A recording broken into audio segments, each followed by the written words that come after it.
Hi there, I'm Justin Pritchard, and in this video I thought we would do something a little different, a little more casual, and something where I could sort of get you up close and personal with a performance car which for years has stood out as a personal favorite of mine, and for a look at why. So I hope you enjoy the video. This is the Jaguar F-Type.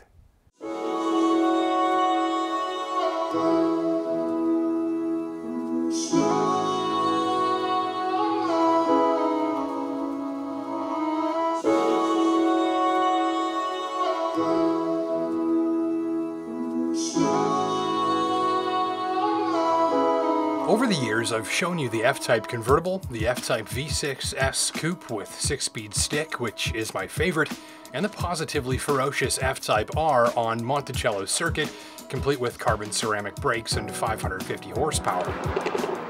In some form or another then, here's one of those cars that I try and drive regularly because, in my opinion, it is a standard setter, one of the very best in its segment, and a car that I try to keep in mind when reviewing others like it. On duty today, it's this Checkered Flag Edition F-Type coupe, the hardtop packing exclusive graphics and cosmetics, the latest F-Type tweaks, and an asking price from $105 Canadian.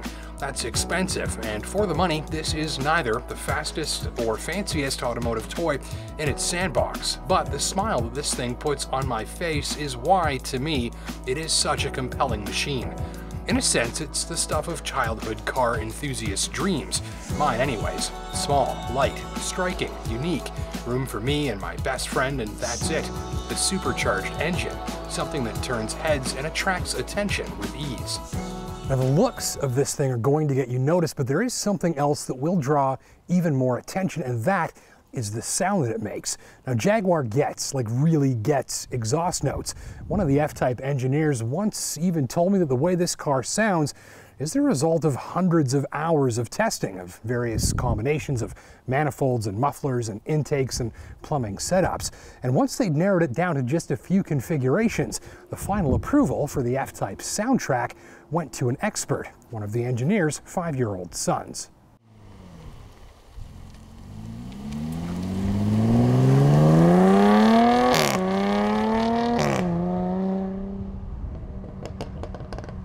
And the sound that little fella chose is so good that in 8,000 kilometers of previous use, nobody had yet bothered to adjust the equalizer of the megawatt Meridian audio system, presumably because it had not yet been used.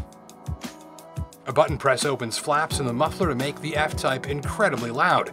You'll wonder how it's even street legal. It is a lot of noise, maybe even a little much. Which is why you can turn the exhaust volume up or down to taste. In any case, it is the unique sound of a uniquely tuned supercharged V6, exhaling with all of the crackling, popping, and snorting that you'd like. And that's a major part of the driving experience of this machine, the sound.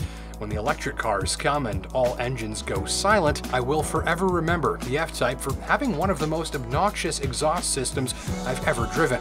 Seriously though, whoever signed off on this sound must be an absolute riot at parties.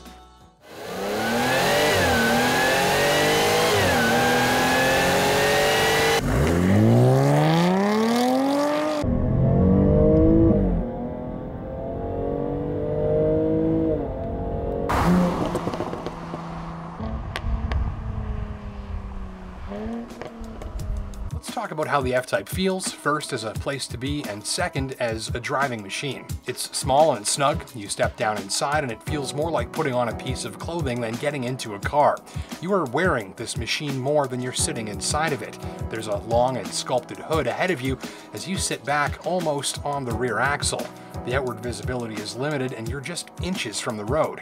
And if you're a sports car fanatic, you probably just like the sounds of that. The F-Type's cabin is getting dated these days, especially where the instrument cluster and some of the less commonly used controls like power mirrors and wiper stalks are concerned. If you have a look inside of a recent 6-figure Audi, Porsche, or Lexus, you'll see what I mean. Still, taken widely, F-Type is a comfy, snug-fitting cockpit that puts the driver and one lucky passenger into a world of finely stitched leather and aluminum and gloss with colors and finishes selected to punch up the visual wattage.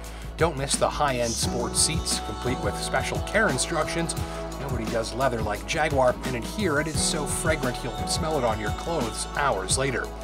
Things get better in motion. The way the F-Type obeys its driver is magnificent. Throttle response, shifting, steering. Every request from the controls is executed immediately, urgently, and with no drama or lag. Steering is so quick you can change lanes by just tightening the muscles in a few fingers. Toss it through some corners and you're grinning at how little work is required at the wheel to fling this car around. Words like flat, tidy, sticky, drama-free best describe that experience. Even pushed hard, the F-Type never feels uncomfortable or insufficiently planted. And all the while, the all-wheel drive system only sends power to the front wheels as an absolute last resort, so it's a rear-drive handling feel through and through. Steer with a throttle or brakes and she's responsive and predictable and very, very frisky. Those brakes, by the way, offer a strong bite from the first bit of pedal input and a linear buildup of stopping power with minimal pedal work. Precise off the bat, and even more so when you really get the big red calipers clamping. The brake pedal action is among the most precise in my recent memory banks too. And so the brakes feel better the harder you work them. Ditto the steering and chassis. This all means that what you see here is an encouraging and fun-loving dance partner when you find occasion to drive this machine as intended. Paddle shifts are entertaining enough to warrant frequent use, though numerous competitors at this sort of money can browse forward gears far more quickly. The 8-speed ZF automatic is a capable piece of hardware, even if we don't see its very fastest work in this application. So thus far, the F-Type is quick, beautiful, has a very ridiculous sound, and it feels eager and feisty in the way that only a purpose-built two-seat performance car usually does. On top of that, it's a nice highway cruiser. It does get a bit noisy at higher speeds, so it could definitely get away with a much less comfortable ride. In fact, if you use the toggle to switch from the sporty dynamic mode to the more all-purpose normal mode, you can actually feel the car relax, soften, and unwind beneath you, and quiet down, so you can make all the noise you like or flick a switch and just cruise in relatively quiet comfort. Translation: for the amount of drama this thing puts at the tips of your fingers and toes, it is also a very competent long-haul cruiser too, and if you stay out of the supercharger, good luck, it is relatively easy on fuel. So is this the best car for you? Well, that depends on what you're after. After all, this sort of money can get you into something roomier, something with a more upscale cabin, something much faster and more powerful. In fact, when that new Chevrolet Corvette C8 launches, it will bring performance figures that blow this out of the water for about $30,000 less if that's your thing. And that's all two-dimensional stuff, and to me, you really have to drive this car to experience the full effect, every dimension that it has to offer. So I'll wrap up with a final thought, and it is that if you think of the word performance literally, as in a performance where sights and sounds and sensations are crafted and planned out and deployed to create a memorable experience, then that's where the F-Type really pulls the hardest at my car guy heartstrings. The soundtrack, the sensation, the urgency, the finely tuned feel, the way this car encourages and nurtures that human to mechanical connection, despite being nearly as laid back to drive as you like, are all what makes this a modern great to me. I'm Justin Pritchard.